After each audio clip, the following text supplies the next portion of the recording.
Good morning. Welcome to Real Estate Radio Denver, the most important hour of radio every Saturday right here on News Talk 710 KNUS. I'm your host, Tom Souther. Thank you so much for joining me. As you know, Real Estate Radio Denver is dedicated to building Denver's housing market.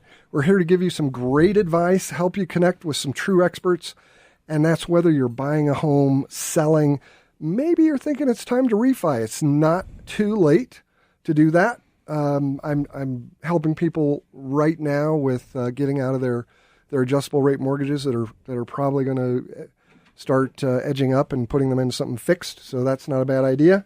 Maybe you've got a credit issue. You just need a little bit of great advice. We're here to help. Give us a call anytime. I want to give you our off-air number. You can reach us, leave us a message. I would love to get back with you. 720-515-1818. 720-515-1818, and I will put you together personally with that correct professional, depending on what your situation is. So within every market, there's solutions as well as just tremendous opportunities. You just need some trusted advice, and that's what you'll hear every Saturday from 9 to 10 a.m. right here on News Talk 710 KNUS. So today, you're going to learn some great stuff. I've got a good panel of guests that I want to introduce to you. I'm very excited about my main guest today. I want to introduce her first. I have with me Faith Young. She is a real estate agent. She is with Coldwell Banker in the Denver Tech Center. It's been with them about 6 years. And also, Faith just wrote and self-published a fantastic book. I just finished it the other day. It's called What Would Faith Do? How to Create an Abundant Life Through Faith. Faith, welcome to the show. Thank you. I'm honored. Yeah, and great book. We're gonna fill you in on what that book's about, and I'm excited to talk about that. Let's introduce my other guests that I have for now. I have Tom Gysin, the owner-founder of Homestead Title with me. Tom's a regular contributor to the show, and just always a great wealth of information. Tom, welcome. Thank you. Good to be back. Yeah. Do you have anything exciting going on with Homestead that we should throw in there? I always put you on the spot for that, and you should know by now to come prepared. Nope. Yeah, honestly, Tom, nope. Things are good. You know what? The market is it's all good. It is good. It's kind of, I think, my personal opinion would be is that we're seeing a pretty decent market, kind of a level market, much more so than earlier in the summer. But overall, things are going well. Awesome. And let's start with that. I usually start out with some kind of rant about what's going on in the market or how people should get into a transaction now versus waiting. You know, all those things are still true. It's a great time to jump into that real estate market if you're buying that first home or maybe an investment property or what have you. But as we predicted, I think we've seen a couple of things, and I think Faith can jump in on this as well. This week, employment numbers have been a little better. There's some positive news out there, and that's inching those rates up again. Mm-hmm. And, I think as a mortgage professional with Citywide Home Loans, my same message to everybody is now is better than next week. Now is better than next month. Now is better than 6 months from now.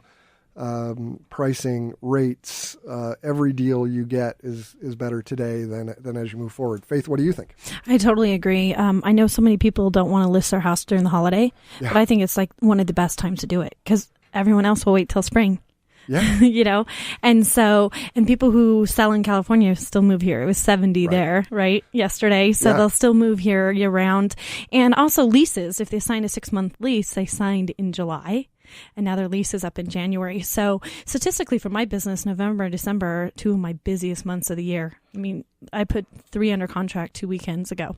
Yeah, and I refuse to play the end of the year doldrum game. I traditionally have had very strong finishes at the end of the year, and that's how I look at it. I'm not going to throw it out there that it's going to be anything other than a positive finish of the year, and I think it's going to be a tremendous start.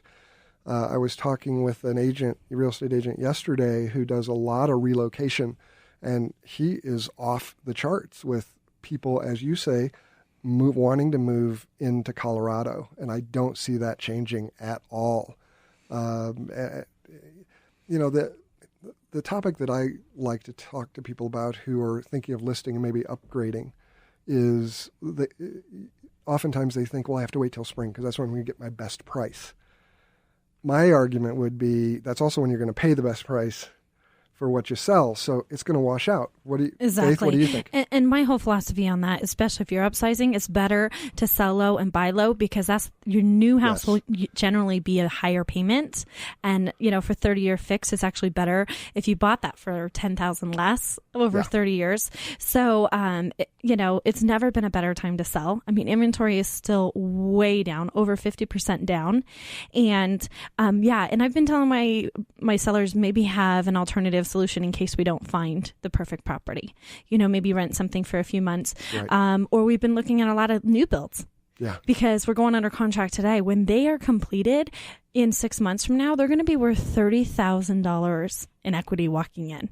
Well, I have a neighbor who is an executive with one of the large builders, and their regular price increases in the Denver marketplace, and they're just, adding another 5 or 10 or 15,000 every month. Every month. Yep. So I don't see that demand ebbing in the Denver marketplace. There's just not enough, as you say. There's not enough inventory. And the other thing is that people got to realize that, because of the flooding, or, even the fires, we're low on inventory already. We're low on supply and demand on concrete, all of this, all the companies, all the materials. And so that's making regular resale homes prices going up. Yeah, that's a good point. Well, and to your point, I mean, the spring obviously is the typical time people like to sell. But if there's that much more inventory on the market in the spring, right? You're going to have a less, your chances of selling are going to be diluted a little bit because there's just more inventory versus today, where you said on the break at 8,500 homes, I think is what we were saying, is roughly is on the market. Right. It's a good time to sell because there's not as much competition out there. Yeah, I'm not sure if that plays out because I think the competition, the number of buyers increases is that in the spring as well. So I don't know. Anyway, people think in Colorado that the buyer pool really shifts because of the weather. Yeah. And honestly, I think it stays the same. So right now, you'll have more chances of increasing your price on your house. We're going to come right back. You're listening to Real Estate Radio Denver. We're going to come right back with Faith Young, and we're going to talk about What Would Faith Do? Her new book. Do not miss a minute. Come on back. Welcome back to Real Estate Radio Denver. I'm your host, Tom Souther. And I have with me a fantastic guest today. I want to introduce Faith Young. Faith is a real estate agent with Coldwell Banker. Been in the business quite a while, 6 years now, doing extremely well. And Faith just finished authoring and self-published just a fantastic book that we really want to tell you about. We'll get there in a minute, but it's called What Would Faith Do? Create an Abundant Life Through Faith. And it's available on Amazon. Also, I want to encourage you, I want to give out the show number, and we'll do that several times here because I will hook you up with how to connect with that book as well. And that number is 720-515-1818. You might want to write that down, 720-515-1818. Faith, welcome back. Thank you. And I also have with me Tom Gysin, the owner-founder of Homestead Title. Tom? Hello. Hello. And before we left on the break, we were chatting about just what's going on in the market and buy now, sell now. We're kind of off the path a little bit, and we're going to get to your book here. But I thought we'd finish up that conversation because, I look at what happened last year at the spring, and Faith, I think you'd agree, it was just a frenzy. Oh, totally. I mean, we were writing on average 5 contracts before we went under contract. Yeah. You'd miss out on 4 or 5 houses. Easily. Yeah. And that's quite honestly, with a good agent. If you were misrepresented with a non-talented agent, you may have been looking at dozens. Totally. I hired 2 buyer's agents this past year because of it, because I was getting so many calls off my own listings. Yeah. Because they weren't represented, or, hey, my agent told me this was unavailable. My agent doesn't have time to show it to me. Things like that. It's exhausting for the buyers, isn't it? Totally. And you know what? I would love to go back to this. Again, I'm going to go off the reservation here, but I had a listener last week leave me a message, and let's throw this question out here to you guys, because her son is buying a home, and her question was, their agent is very frustrated with them because they've looked at 25 or 30 homes and they're getting frustrated with her son about, you've got to make a decision or what have you. And my comment back to her was, you probably need someone who is going to better evaluate what you need in a home. Totally. I think if you show more than 10, 15 houses, that you need to reevaluate yourself as the agent and really ask the right questions. Right. Because you're not showing them what they need. Right. Don't be frustrated with the customer and be angry with them, but reevaluate exactly like you say, what is it you're showing them, because that's not working. Totally. So there's the answer to that question, my call-in question of the week. But we were just talking about how that frenzy is going to shift the market, and again, why now is better than later. I would not be shocked if there is a similar kind of frenzy come the spring. I truly feel rates will be higher than, or the highest likelihood is rates will be higher than they are now. And when you look at the cost of money, and the cost of ownership, it's often as much about that rate if you're mortgaging than it is about the price you pay. So again, that delay can be significant. Totally. The way I see it is that's why it's the best time to sell right now, because your house will be on the market and be under contract. So when those by January, February, so when the spring houses start popping up, you can be the first ones to buy. Right. Because all the other ones will have to sell first before they can actually buy. So it puts you, the ball in your court if you have already sold yours when you're going into a buyer frenzy. Yeah. No, I totally agree. Tom? Yes? Yep, me too. Not much more to say there. All right. Well, let's move on, because we really wanted to talk about Faith's book. And Faith, I read through your book over the last week, and wow, it is a great read.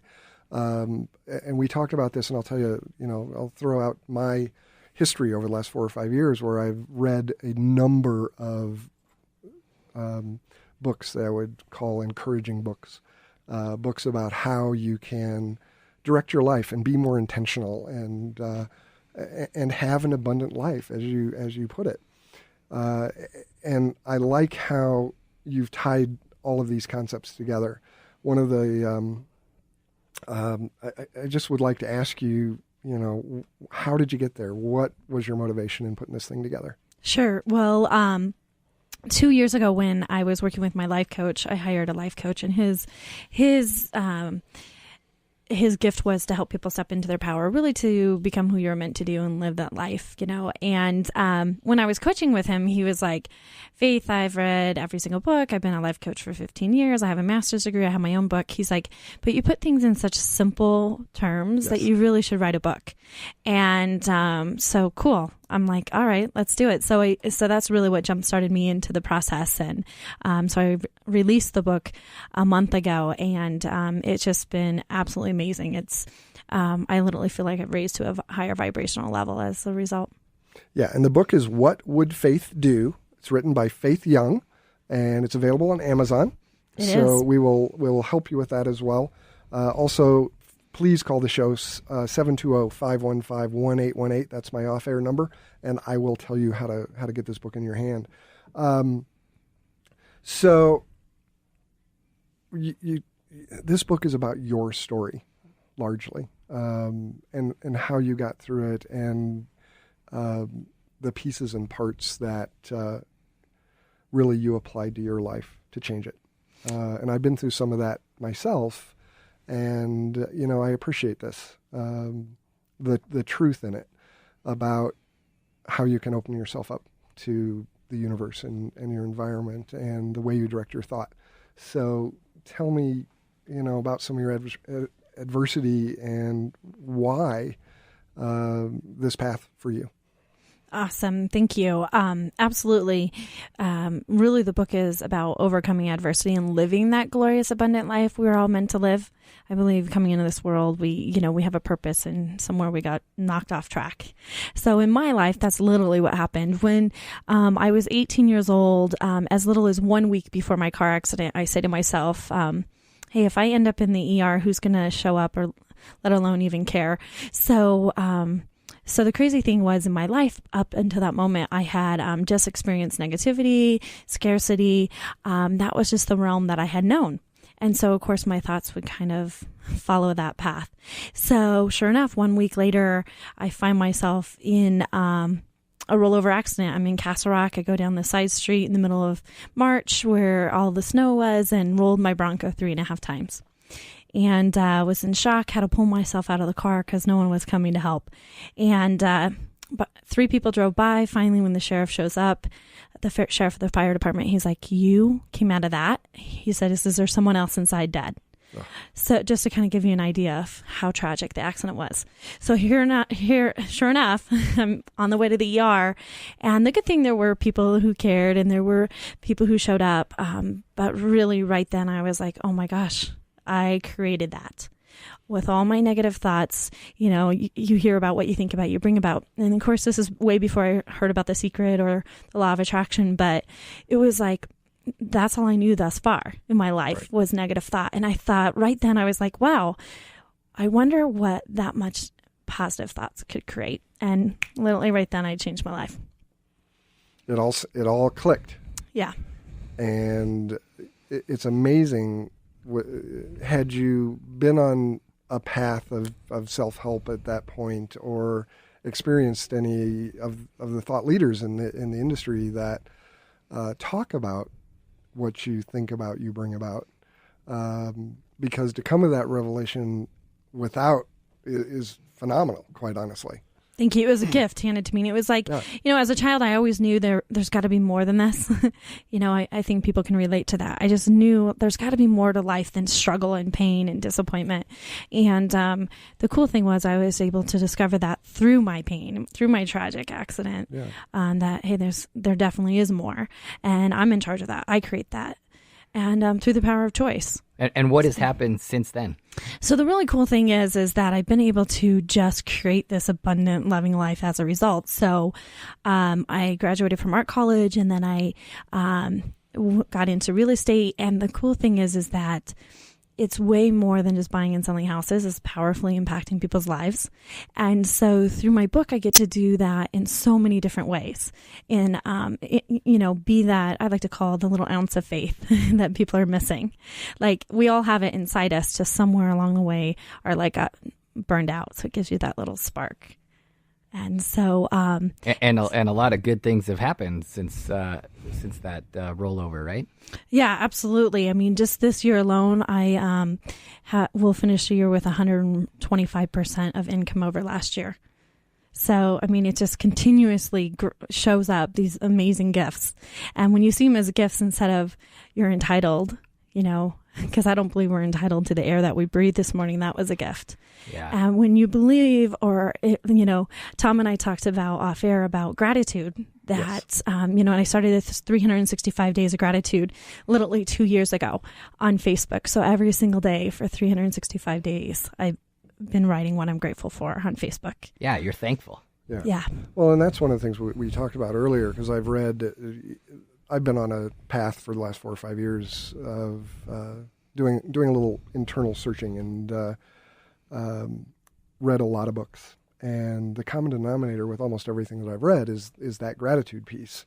If you read almost any self-help book, there's going to be a section on gratitude, and that's something that I do with my life. Is every morning I start the day with writing out 5 or 10 things that I'm grateful for in my life, and it starts you off well, and it puts things in perspective, because there is so much to be grateful for versus being angry or frustrated that you missed a traffic light, or it's slippery outside, or it's cold and all of these things. So I totally see where that goes. And it starts off that mindset, which is so much of what your book is about, that law of attraction, that how do you set your mind to make these things come available in your life. And I'd love for you to just maybe give an illustration of that law of attraction and where that came into play for you. Yeah, absolutely. It's been a huge part of my life and how you can really just manifest what you put out there. So, for example, one thing that I do every year, and I just completed writing my Christmas cards. So this year I will have sent out 2,000 Christmas cards. Wow. All handwritten. Yikes. And all sealed with love. And the reason why I do that is because of the love. I mean, people just don't do it anymore, right? I mean, they barely even say, happy birthday on Facebook, let alone send birthday cards. So I think it's really a fine art that we need to keep doing. And so, 2 Christmas ago, talking about law of attraction, right? The more you give, the more you receive, right? And of course, you the one key about that is you have to give without expectations. Okay, so if you're buying someone lunch, hoping that they'll buy your lunch next time, it doesn't work like that. The person you have to be genuine to say, I'm just doing this because I want to do this. Because I want to. Yeah, there can't be an agenda. Exactly. So, I want to make that very clear that life is not a tit for a tat. It's just whatever you give might come back in different ways and from different people in different forms. And so 2 Christmases ago, I took my niece. I was able to take her on this beautiful Christmas cruise.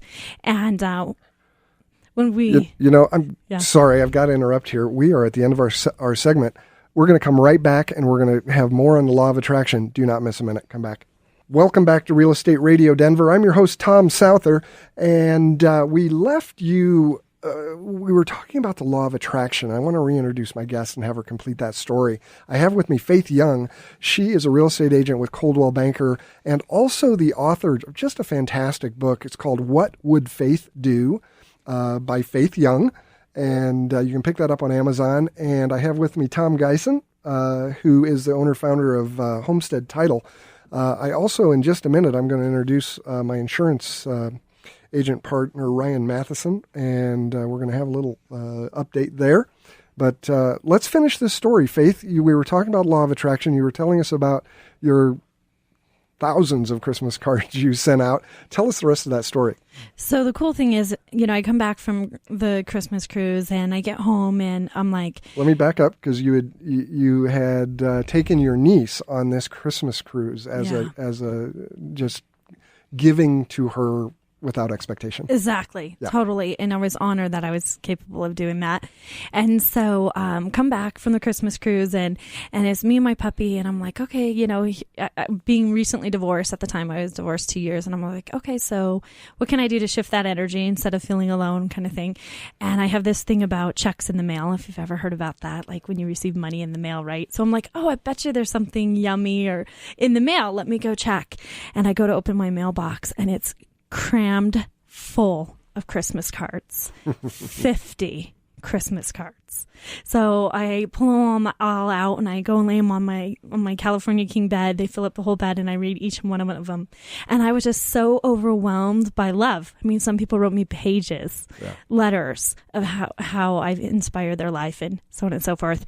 And I was totally moved. So when I sent out those, thousands of Christmas cards, that definitely was not your agenda, but yeah, or my intention. Like, oh, I'm going to fill myself up, but that's exactly what happened as a result.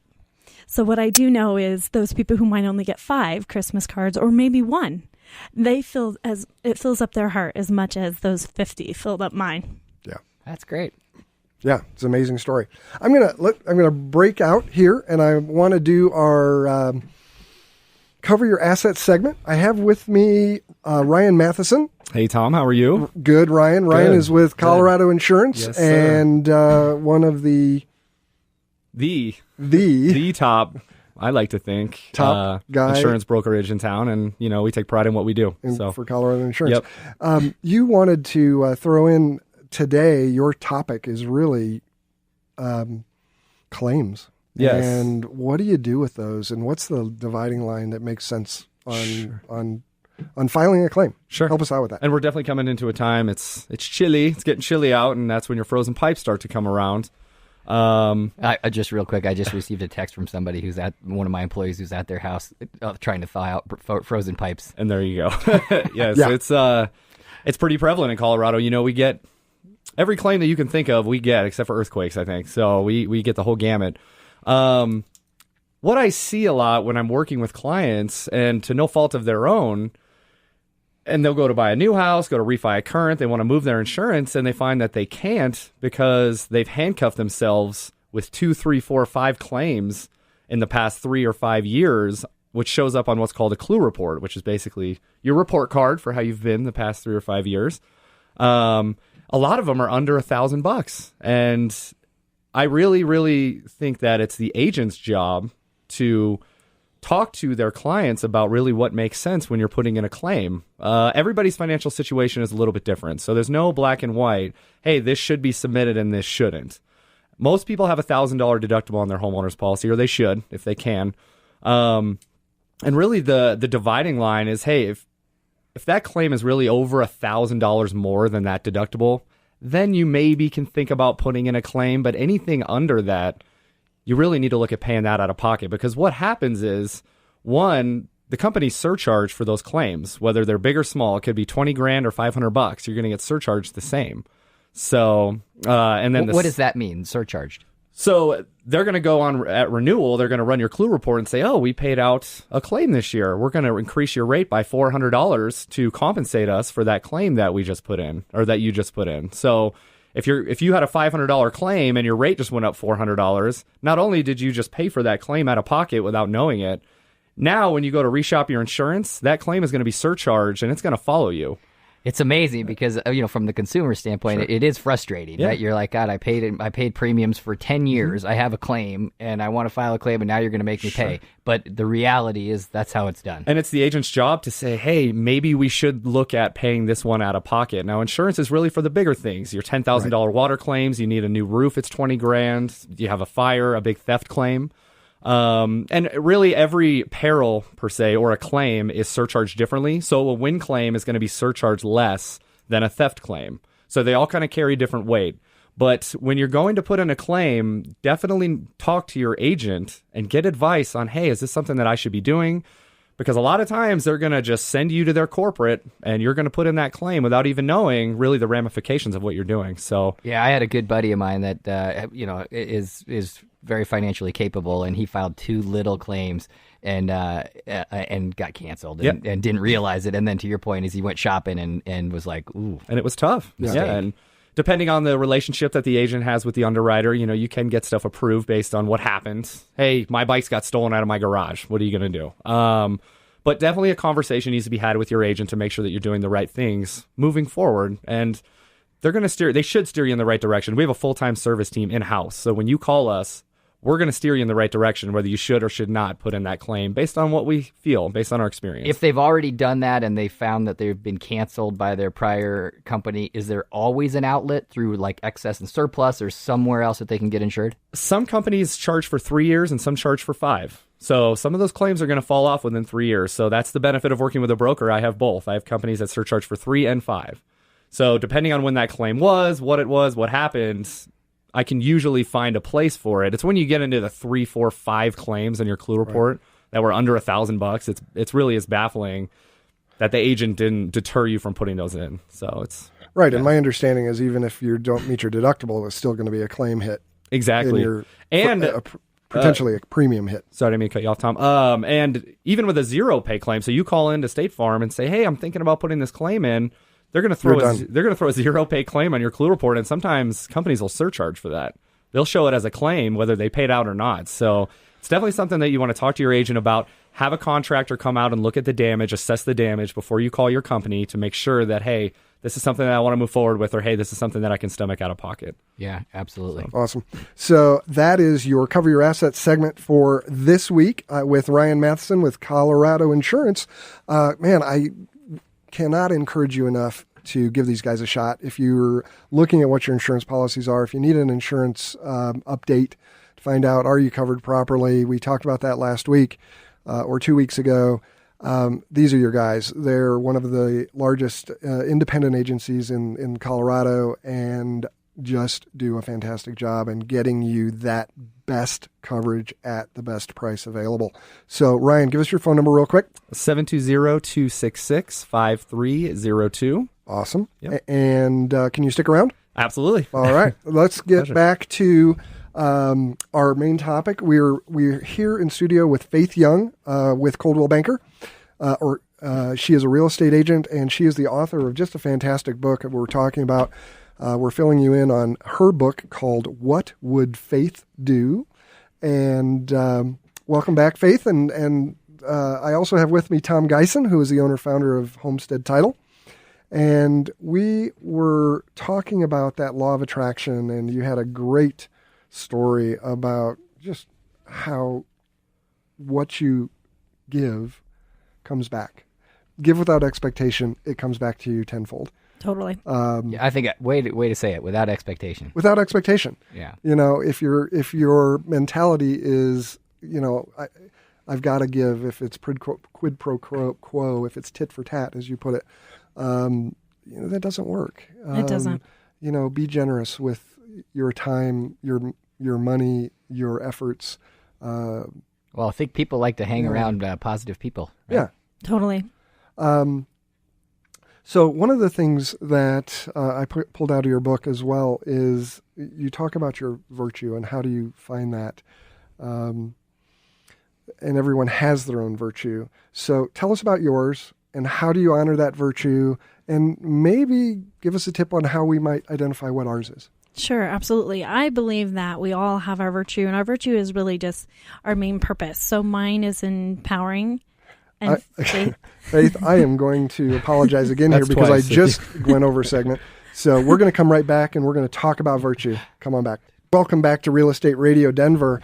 I'm your host, Tom Souther, and we are here with Faith Young, who just authored and published her new book called What Would Faith Do? Create an Abundant Life Through Faith. And I can't recommend this book highly enough. You know, there is so much truth in this book about how you can adjust the way you think and the way you project yourself through your life to create a more abundant life for yourself, to create more joy in your life, to be better connected with everyone you know. And we were talking about, actually, let me introduce my other two guests. I have Tom Gysin with me from Homestead Title, and I have Ryan Mathisen with Colorado Insurance that I hope can add into the conversation. Ryan, welcome back. Thank you. And Faith, you were telling us the story about virtue, and everyone has their own virtue, and what yours is, and how do you honor that, and maybe help us again with how can we move to what our virtue is and determine what that is. Totally. So my virtue is empowering in faith. And so one way I've utilized that in my business is really to empower my clients. And we just talked about doing things without expectations. So, you know, so often people, I believe if you're in any business for the money, you're in if for the wrong reason. The wrong reason. Absolutely. So in my career, you know, I had this listing about 1.5 years ago and it just wasn't selling and it totally should have sold. I've done everything in my power. And I literally had the courage to tell my clients, like, look, what's holding you guys back? This house really should have sold. You know, the neighbor house sold, this household. Why hasn't yours sold? You guys really need to find out what's holding you guys back. And it was a pretty bold question, but that's really how I live my life. And because we all have choice, right? And so they might not have known the answer to that question. It really wasn't to have an answer either. It was really just to create a new space for them to think, hey, maybe there is a possibility of my energy affecting this house from not selling. And so sure enough, a week later, a possibility that popped up that wasn't there a week before me asking was that their parents could help co-sign on their new house. So they didn't even have to sell. They could still buy, and sure enough, their dream house popped up 1 week later, and now they live in their dream house. And so in the middle of that transaction, we were talking about law of attraction, and the husband was kind of skeptical, like, I don't know, Faith, about this law of attraction, what you think about, you bring about kind of thing. And I said, well, what will make this deal even sweeter, you know, on their new dream house? And we already got the house for $65,000 under list price. So I said, what could be the icing on the cake? He goes, well, there is the pickup in the front yard. So sure enough, wow. asked for the pickup through the transaction, and we got it. So when we closed, I said to the husband, I said, so do you kind of believe in this now? He said, yeah. So it was just powerful how you can really shift people's perspective. And it really is, they want to move that direction anyways, but they have their own blocks. And I think so many times they're worried on why it's not selling. Let's just figure out what else is possible instead of why this isn't, or why this isn't happening the way they think it should. Yeah, why is it not, but why should it? Yeah. It's a huge transition. So, Tom, you were talking about a question in the break about faith, how you live your life. You live this daily. Positive attitude, projecting what you want on a daily basis. And how does that relate? I mean, you answer that somewhat in that last example, but more every day, how do you project that again to your customers? And why does it help them, right? I think there are those kind of those intangible things that you're like, wait a sec, all this is the way you live your life is genuine, right? And so it needs to be right for the client, if that makes sense. And, so do you take that to a deeper level as opposed to just, as opposed to just signing listing contracts, et cetera? Totally. I mean, it's authentic. And, I truly believe is the best way to change anything is lead by example. So show up that authentic self so other people see they can. And right. So with my clients, for example, it's really finding out what's best for them, why they want to sell, why they don't want to sell, where they want to go, why they want to go there, and really find out what's really deep reason instead of just because they think they should. And then another reason is I specialize in short sales, and I talk about in my book how to be authentic and how to be vulnerable and allow yourself to be vulnerable to experience more than you've ever experienced in your life. And so when I did have my divorce 4 years ago, I did a short sale on my own house. And so when I go and meet a client who has a possibility of losing their house because they've lost their house or they're going through a divorce, or the other number one reason is because of health medical bills, is to talk about them and let them know that I can relate. Right. That I'm a real life human, and that I believe at a closing table, no one says, hey, one day I'm going to stop paying my mortgage. Absolutely. When you buy your house, no one ever says that. Yeah, your intent is... That's what most people want out of a realtor, is just someone that they can connect with and know that they're guiding them in the right direction. Totally. And so, what? It brings that wall down, that barrier that people think you're in it just for the money, or that we make so much money and we're overpaid. Instead, it's like, wow, she's relatable. She understands what I'm going through. And so it just makes that whole process for them so much lighter. Yeah, you mentioned something off air a while back that was talking a little bit about the top reasons that typically, drive people to short sale, right? And I would have thought it would have been medical bills, but I think you said number one was divorce. Number one's divorce. Number two is losing a job. And then the third is medical bills. Yeah. And so people don't think about that, because when you go to get a divorce, you're like, okay, like my thing was like, I had this huge overhead, which is fine when you have two income. When you have a dual income, you can pay it. And then when you go down to a single income, it's like, now you got to sell. Yeah, you have to sell, because now you have two separate people. Yeah. But that's it's a hard thing, right? Because obviously people certainly, you have friends that have lost their jobs, or people that are getting divorced, right? I'm sure those thoughts creep in your head. How are they doing? All that kind of stuff. But it's hard as a neighbor or friend or whatever to kind of get into their personal space. Totally. Right? And I encourage my sphere. 95% of my business comes from referrals, and especially on short sales. And I encourage them to actually ask if they know someone in their life who lost their job 6 months or 12 months ago. Have the courage to say, how are you guys doing on your mortgage? I know that might be, kind of a scary invasive question. Yeah. But I'm telling you, if you can connect them and I can show them their options, and they get to live in their house for 6 months longer than foreclosure, and also get cash at the closing table for the special programs like HAFA that's out there, that's a miracle to someone who's losing their house. And it's all because someone had the courage to say, hey, how are you doing? Do you need some help? Yeah, I would agree. That's a great point. I mean, it's if everybody buries their head, it doesn't. No, that's an ugly solution. That's an ugly deal. Yeah. Totally. And then you're like, I wish I should have, could have, would have. But instead, being proactive, and really show them their options and then let them decide. Ultimately, it's their decision if they want to do a short sale or foreclosure. But it gives them their options that they probably were not aware of prior to that conversation. Have you had experiences where maybe people have changed their mind in buying or selling based off of, really dealing with you and maybe getting a little deeper into what the motive is? Totally. I mean, there's been times that, we had a multiple offer situation this summer and my client's like, if they don't take this, I don't know what I'm going to do. And I said, well, if they don't take it, that's because something better is on its way. Mm-hmm. Yep. And, that's so hard to see in the moment. Oh, absolutely. Right? But the cool thing is you didn't have the house anyways. You had an offer. It wasn't your house to take away. Right. We just had an offer on the house. So it's not like someone took something away from you.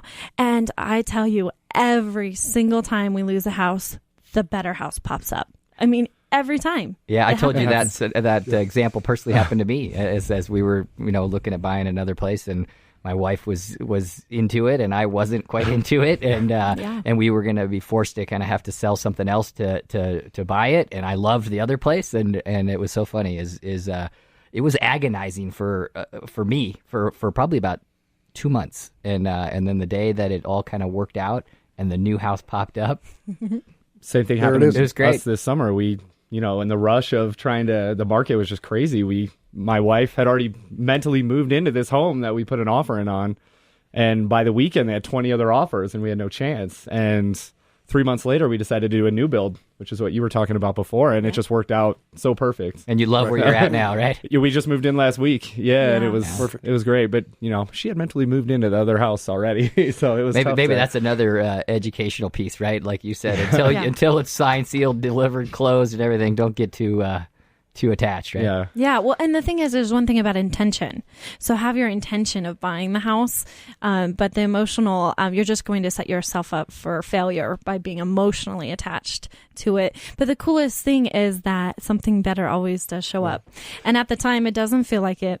Believe me, I can relate, but it always does. Faith, I want to jump in your book again, What Would Faith Do by Faith Young. You talk about your 10 tips for success.